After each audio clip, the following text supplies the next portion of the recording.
আপুরা দেখবা অনেক সময় তোমরা বিভিন্ন কাপড় সেলাই করতে যাও, আর সেলাই করতে গেলে কাপড় কাপড়ের সেলাই উঠতে চায় না।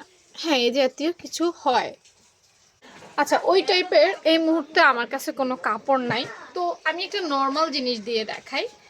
মনে করো তোমার কাপড় সেলাই উঠতেছে না, কিছু কিছু গেঞ্জির কাপড়, আবার কিছু কিছু প্যান্টের কাপড়, কিছু কিছু জামার কাপড়ে এই প্রবলেমগুলো হয়।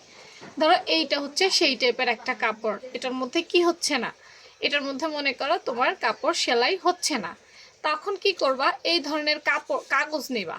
হ্যাঁ, এই ধরনের কাগজ নিবা এবং এই ধরনের কাগজ নিয়ে কাগজটা নিচে দিবা, কারণ কাগজ উপরে দিলে তুমি সেলাই দেখবা না।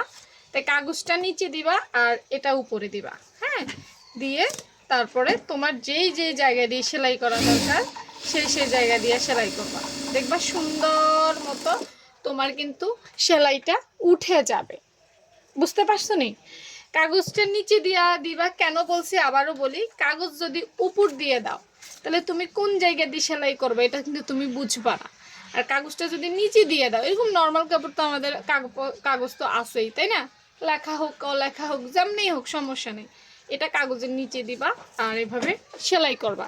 দেখবা যে এত স্মুথলি এত সুন্দরভাবে তুমি সেলাই করতে পারবা, যেটা বলার মতো না।